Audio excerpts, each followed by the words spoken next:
नमस्कार दोस्तों, स्वागत है आपका मार्केट इन 10 मिनट्स में, जहां पर हमारा उद्देश्य होता है कि हम अपने निवेशकों को एक ही वीडियो के अंदर लगभग सभी डेली शेयर मार्केट अपडेट्स और ज़रूरी स्टॉक स्पेसिफिक न्यूज़ प्रोवाइड करें। तो हमारी इस वीडियो को लाइक करके हमें सपोर्ट ज़रूर करें, और अगर आप हमारे चैनल पर पहली बार आए हैं तो इस चैनल को सब्सक्राइब करके बेल आइकन ज़रूर ऑन कर लें। साथ ही कॉमेंट में अपना फीडबैक देना ना भूलें, ताकि हम अपनी वीडियो को और भी बेहतर बना सकें। लगातार तेजी के बाद आज बाजार में साफ तौर पर रुकावट देखने को मिली। सेंसेक्स करीब 500 अंक और निफ्टी 50 करीब 133 अंक गिरा, यानी लगभग आधा प्रतिशत की कमजोरी रही। खास बात ये रही कि बाजार पूरे दिन लाल निशान में ही रहा, एक पल के लिए भी हरा नहीं हुआ। आज का दबाव सिर्फ किसी एक हिस्से तक सीमित नहीं था, बल्कि लगभग सभी इंडेसेस में देखने को मिला। लार्ज कैप, बैंक और फाइनेंस सेक्टर कमजोर रहे, जबकि मिड कैप थोड़ा संभला हुआ था। स्मॉल कैप और माइक्रो कैप में अच्छी खासी गिरावट आई, जिससे इन शेयरों में निवेश करने वालों के पोर्टफोलियो को ज्यादा नुकसान हुआ। सेक्टर वाइज देखें तो मेटल सेक्टर में सबसे ज्यादा दबाव दिखा। पीएसयू, बैंक और हेल्थ केयर सेक्टर में हल्की सी मजबूती जरूर दिखी, लेकिन ओवरऑल माहौल कमजोर ही रहा। ये गिरावट उस तेजी के बाद आई है जो हाल के दिनों में लगातार देखने को मिली थी। बाजार पर दबाव का सबसे बड़ा कारण इंडिया और यूएस के बीच हुई ट्रेड डील को लेकर बनी अनिश्चितता रही। डील का ऐलान तो हुआ है, लेकिन उसकी एग्जैक्ट टर्म्स और कंडीशंस अभी तक साफ नहीं है। जब तक चीजें पूरी तरह क्लियर नहीं होती, तब तक बाजार में इस तरह का दबाव बार बार देखने को मिल सकता है। खासकर एग्रीकल्चर और डेयरी सेक्टर को लेकर अलग अलग बयान सामने आ रहे हैं। इंडिया की तरफ से कहा जा रहा है कि सेंसिटिव सेगमेंट्स को प्रोटेक्ट किया गया है, जबकि यूएस की तरफ से फार्मर्स को ये संदेश दिया जा रहा है कि उनके प्रोडक्ट्स इंडियन मार्केट में खुलकर बिकेंगे। इसी बीच कुछ जियोपॉलिटिकल रूमर्स भी फैले, जिसमें एनएसए अजीत डोवाल और यूएस के मार्को रूबियो के बीच कथित तीखी बातचीत की खबर आई। बाद में मिनिस्ट्री ऑफ एक्सटर्नल अफेयर्स ने साफ किया कि ये खबरें पूरी तरह अफवाह हैं और ऐसी कोई बातचीत हुई ही नहीं। फिलहाल ट्रेड डील सिर्फ अनाउंसमेंट के स्तर पर है। पेपर वर्क और ऑफिशियल साइनिंग अभी बाकी है। कॉमर्स मिनिस्टर पीयूष गोयल ने कहा है कि पहला फेज जल्द साइन हो सकता है, लेकिन जब तक क्लैरिटी नहीं आती, अनसर्टेनिटी बाजार में बनी रहेगी। दूसरा बड़ा कारण आईटी सेक्टर की कमजोरी रहा, जो मार्केट का एक अहम इंजन माना जाता है। एआई से जुड़ी लगातार नई खबरों और टूल्स की वजह से आईटी कंपनियों पर दबाव बना हुआ है। नई टेक्नोलॉजी अगर तेजी से अडॉप्ट नहीं हुई, तो इन्वेस्टर्स को डर रहता है कि कंपनियां पीछे ना रह जाएं। निफ्टी आईटी में शामिल लगभग सभी स्टॉक्स आज भी लाल निशान में रहे। इससे साफ है कि आईटी सेक्टर पर प्रेशर अभी खत्म नहीं हुआ है। जब आईटी सेक्टर कमजोर होता है, तो पूरे बाजार को ऊपर ले जाना बुल्स के लिए काफी मुश्किल हो जाता है। तीसरा अहम फैक्टर क्रूड ऑयल रहा, जो इंडिया के लिए बहुत सेंसिटिव है, क्योंकि करीब 80% जरूरत इंपोर्ट से पूरी होती है। हाल ही में यूएस और ईरान टेंशन की वजह से क्रूड प्राइसेस अचानक बढ़े थे, जिससे इंपोर्ट बिल को लेकर चिंता बढ़ गई थी। हालांकि बाद में खबर आई कि यूएस और ईरान बातचीत से मामला सुलझाने पर सहमत हो सकते हैं, जिसके बाद क्रूड प्राइसेस फिर से 68 से $70 के आसपास आ गए।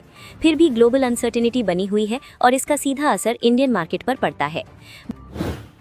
बाजार गिरने की एक बड़ी वजह मेटल सेक्टर में तेज बिकवाली रही। सेक्टोरल इंडेक्स करीब 2% फिसल गया, क्योंकि डॉलर मजबूत होने से ग्लोबल मेटल की कीमतों पर दबाव आया।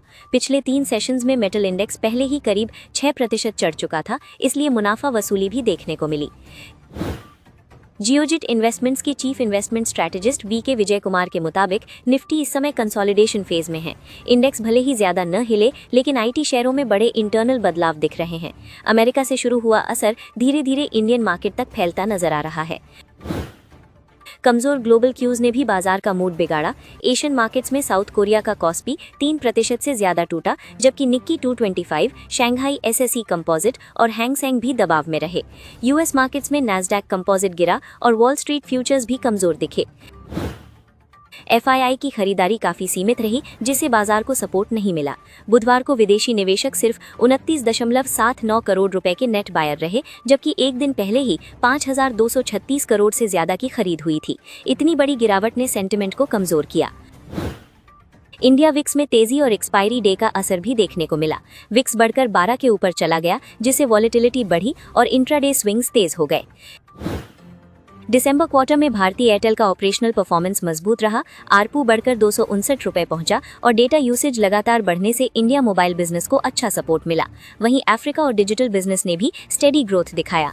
कंपनी की consolidated revenue quarter on quarter 3.5% बढ़कर 53,982 करोड़ रुपए रही और EBITDA 4% बढ़ा, जिससे मार्जिन करीब 57% तक पहुंच गया।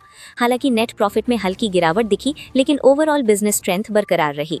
होम्स और डिजिटल सर्विसेज एयरटेल के स्टैंड आउट सेगमेंट्स रहे, जहां होम्स बिजनेस में 32% से ज्यादा ग्रोथ और रिकॉर्ड कस्टमर एडिशंस देखने को मिली। इससे साफ है कि कोर टेलीकॉम के साथ नॉन मोबाइल सेगमेंट्स भी। रेल विकास निगम के Q3 नतीजे थोड़े दबाव वाले रहे। कंपनी का रेवेन्यू सालाना आधार पर सिर्फ 2.6% बढ़कर 4,684 करोड़ रुपए पहुंचा, लेकिन एबिडा 8% घटकर 220.8 करोड़ रुपए रह गया, जिससे साफ है कि प्रोजेक्ट्स तो चल रहे हैं पर मुनाफे पर लागत का दबाव बढ़ा है। एबिडा मार्जिन भी 5.2% से घटकर 4.7% रह गया, यानी ऑपरेशनल लेवल पर पहले जैसी मजबूती नहीं दिखी।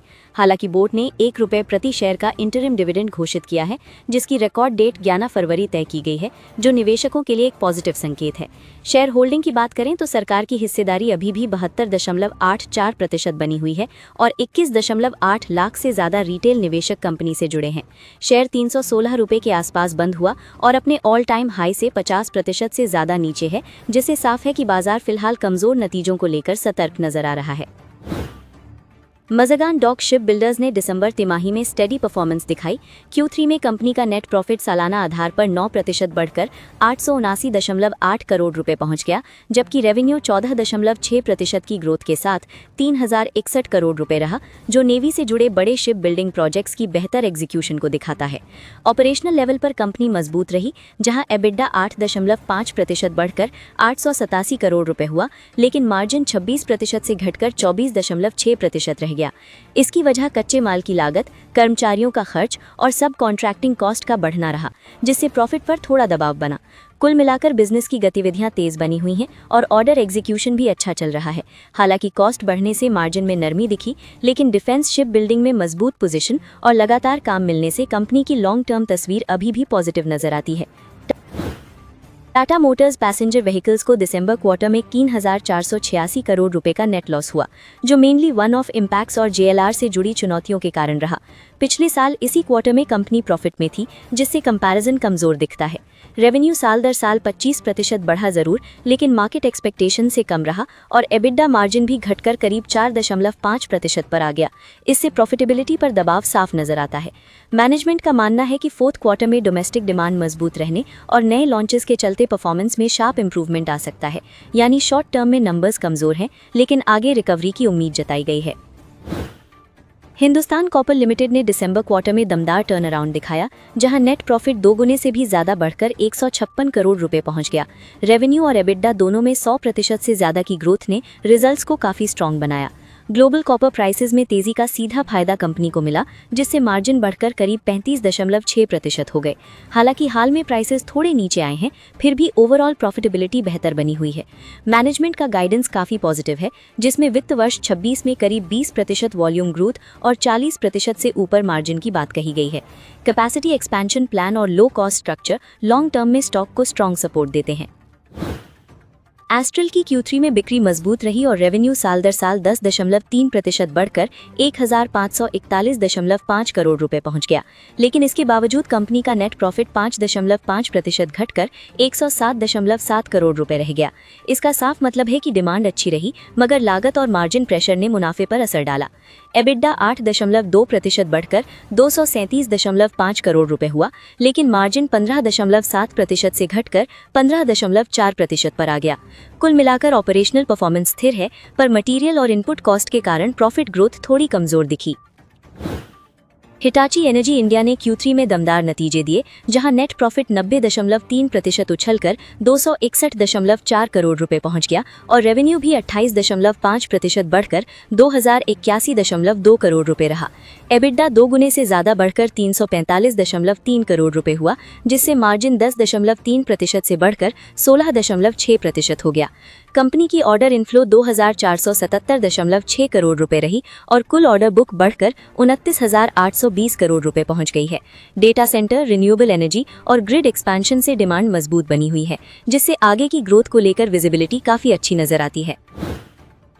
KNR कंस्ट्रक्शंस लिमिटेड के नतीजे कमजोर रहे, जहां Q3 में नेट प्रॉफिट 58.7% गिरकर 102.8 करोड़ रुपए रह गया और रेवेन्यू भी 12.4% घटकर 743.2 करोड़ रुपए पर आ गया। लगातार दूसरी तिमाही गिरावट से साफ है कि कंपनी ऑपरेशनल दबाव में है। एबिडा 34.8% गिरकर 166.7 करोड़ रुपए रहा और मार्जिन 30.1% से घटकर 22.4% पर आ गया। हालांकि पॉजिटिव साइड ये रही कि कंपनी को 319.24 करोड़ रुपए का नया प्रोजेक्ट मिला, जो आने वाले समय में ऑर्डर बुक और कैश फ्लो को सहारा दे सकता है। VRL लॉजिस्टिक्स का Q3 मुनाफा 9% बढ़कर 64.75 करोड़ रुपए रहा, जबकि रेवेन्यू सालाना आधार पर 831 करोड़ रुपए पर स्थिर रहा। कम मार्जिन वाले कॉन्ट्रैक्ट से बाहर निकलने के फैसले का असर टॉप लाइन पर दिखा, लेकिन इससे बिजनेस क्वालिटी बेहतर हुई। एबिडा मार्जिन 20.9% पर मजबूत रहा और ईंधन लागत 9 महीनों में 28% से घटकर करीब 25% रह गई। कंपनी नए ट्रक जोड़ने, जमीन खरीदने और कैप्टिव फ्यूल पंप बढ़ाने पर निवेश कर रही है, जिससे आगे ऑपरेटिंग एफिशिएंसी और सुधर सकती है। PVR इनॉक्स के Q3 में रेवेन्यू 9% बढ़कर 1,880 करोड़ रुपए और एबिडा 18% बढ़कर 622 करोड़ रुपए रहा, जिससे मार्जिन 33.1% तक पहुंच गया। ऑपरेशनल लेवल पर थिएटर बिजनेस की रिकवरी काफी मजबूत नजर आई। नेट प्रॉफिट 167% बढ़कर 95.7 करोड़ रुपए रहा, लेकिन लेबर कोड से जुड़े एक बार के 44.6 करोड़ रुपए के खर्च के कारण अनुमान से कम रहा। इसके बावजूद रिकॉर्ड बॉक्स ऑफिस कलेक्शन, बढ़ती ऑक्यूपेंसी और टिकट और फूड सेल्स में ग्रोथ से कंपनी का लॉन्ग टर्म आउटलुक पॉजिटिव दिखता है। नायका के Q3 नतीजे काफी मजबूत रहे, जहां नेट प्रॉफिट सालाना आधार पर 26 करोड़ रुपए से बढ़कर 66.3 करोड़ रुपए पहुंच गया। रेवेन्यू भी 26.7% की तेज ग्रोथ के साथ 2,873 करोड़ रुपए रहा, जिससे साफ है कि ब्यूटी और फैशन सेगमेंट में डिमांड लगातार मजबूत बनी हुई है। एबिडा में 63% से ज्यादा की उछाल देखने को मिली और मार्जिन 6.2% से बढ़कर 8% हो गया। इसका मतलब है कि सिर्फ बिक्री ही नहीं, बल्कि कंपनी की ऑपरेशनल एफिशिएंसी और प्रॉफिटेबिलिटी में भी साफ सुधार हुआ है। Life insurance corporation of India ने दिसंबर तिमाही में मजबूत परफॉर्मेंस दी, जहां नेट प्रॉफिट करीब 17% बढ़कर 12,958 करोड़ रुपए पहुंच गया। नेट प्रीमियम इनकम भी बढ़कर 1.26 लाख करोड़ रुपए रही, जो नए बिजनेस और रिन्यूअल दोनों में अच्छी पकड़ दिखाता है। कुल मिलाकर LIC की ग्रोथ स्थिर और भरोसेमंद नजर आती है, जिससे साफ है कि बीमा सेक्टर में कंपनी की मजबूत पकड़ बनी हुई है और लॉन्ग टर्म में इसकी कमाई की स्थिति संतुलित रह सकती है। आदित्य बिरला फैशन के Q3 में रेवेन्यू 7.9% बढ़कर 2,373 करोड़ रुपए रहा, लेकिन इसके बावजूद कंपनी का नेट लॉस बढ़कर 152 करोड़ रुपए हो गया। इसका मतलब है कि बिक्री बढ़ने के बावजूद खर्च और अन्य दबाव मुनाफे पर भारी पड़े। एबिडा में हल्की बढ़त जरूर रही, लेकिन मार्जिन 13.7% से घटकर 13% रह गया। कुल मिलाकर नतीजे बताते हैं कि कंपनी अभी ट्रांजिशन फेज में है और प्रॉफिटेबिलिटी सुधारने में वक्त लग सकता है। किर्लोस्कर ब्रदर्स ने Q3 में मिला जुला प्रदर्शन दिखाया, जहां नेट प्रॉफिट 6% बढ़कर 12.4 करोड़ रुपए रहा, लेकिन रेवेन्यू 2.4% घटकर 1,116 करोड़ रुपए पर आ गया। इससे मांग में थोड़ी कमजोरी का संकेत मिलता है। एबिडा और मार्जिन दोनों में गिरावट देखने को मिली, जो लागत दबाव और सीमित ऑर्डर फ्लो की ओर इशारा करता है। बर्जर पेंट्स की Q3 में आय लगभग फ्लैट रही और मुनाफा सालाना आधार पर 8% से ज्यादा गिरकर 271 करोड़ रुपए रह गया। कंपनी के मुताबिक लेबर कोड और कमजोर फेस्टिव सीजन का असर नतीजों पर दिखा। हालांकि पॉजिटिव बात ये रही कि वॉल्यूम ग्रोथ 8.5% रही और ग्रॉस मार्जिन 15 तिमाहियों के हाई पर पहुंचा। JK पेपर ने 500 करोड़ रुपए के हाइब्रिड रिन्यूएबल पावर प्रोजेक्ट में निवेश को मंजूरी दी है, जो लॉन्ग टर्म में कंपनी की लागत और सस्टेनेबिलिटी दोनों के लिए फायदेमंद हो सकता है। Q3 में कंपनी का मुनाफा 27 करोड़ रुपए रहा, जो शटडाउन और ऑपरेशनल कारणों से दबाव में रहा। नतीजों के बाद शेयर 326 रुपए पर बंद हुआ। यूनिकेम लैबोरेटरीज के Q3 में मुनाफे में तेज उछाल देखने को मिला और ये 58 करोड़ रुपए से बढ़कर 264 करोड़ रुपए पहुंच गया। हालांकि ये उछाल मुख्य रूप से 276 करोड़ रुपए की एक मुश्त कमाई की वजह से आया है। ऑपरेशनल परफॉर्मेंस कमजोर रही, जहां एबिडा घटकर 44 करोड़ रुपए रह गया और मार्जिन 16.3% से गिरकर 8.5% पर आ गया। एलेम्बिक फार्मास्यूटिकल्स की कंसोलिडेटेड कमाई Q3 में बढ़कर 1876 करोड़ रुपए हो गई और एबिडा भी 294 करोड़ रुपए तक पहुंच गया, जिससे ऑपरेशनल मार्जिन में हल्का सुधार दिखा। हालांकि नेट प्रॉफिट 138 करोड़ रुपए से घटकर 133 करोड़ रुपए रह गया, जो लागत दबाव को दर्शाता है। इसके बावजूद स्टॉक में हल्की तेजी दिखी, जिससे निवेशकों का भरोसा बना हुआ नजर आता है। बाजार में रोज बुल और बियर की टक्कर चलती रहती है, लेकिन असली बड़ा मूव हमेशा किसी बड़े इवेंट के आसपास ही आता है। इस बार वो बड़ा ट्रिगर RBI की MPC मीटिंग है, जिसका फैसला कल सुबह 10 बजे आएगा और उसी के आधार पर बाजार की अगली दिशा तय हो सकती है। सबसे अहम मुद्दा रेपो रेट रहेगा, यानी ब्याज दरों में कट होगा या नहीं। फिलहाल बाजार की सोच यही है कि रेपो रेट 6.5% पर ही बना रह सकता है, क्योंकि करीब 84% एनालिस्ट किसी बदलाव की उम्मीद नहीं कर रहे। लेकिन अगर इसके उलट फैसला आया तो बड़ा सरप्राइज देखने को मिल सकता है। RBI का मॉनेटरी स्टांस भी उतना ही जरूरी है, जो ये बताता है कि आगे चलकर रेट कट की गुंजाइश कितनी है। अभी RBI न्यूट्रल स्टांस पर है और करीब 95% लोगों को उम्मीद है कि यही बना रहेगा, यानी RBI डेटा देखकर कदम उठाएगी और अभी कोई पक्का वादा नहीं करेगी। लिक्विडिटी से जुड़े फैक्टर्स जैसे CRR, SLR और RBI के पिछले लिक्विडिटी सपोर्ट कदमों पर भी बाजार की नजर रहेगी।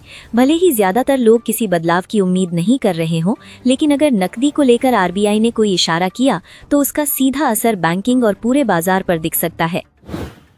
इन्फ्लेशन और GDP के अनुमान, साथ ही RBI गवर्नर की प्रेस कॉन्फ्रेंस बाजार के लिए गेम चेंजर हो सकती है। यहीं से ये साफ होगा कि आगे रेट कट की दिशा क्या हो सकती है, और यही वजह है कि कल का दिन बुल और बियर दोनों के लिए बेहद निर्णायक साबित हो सकता है।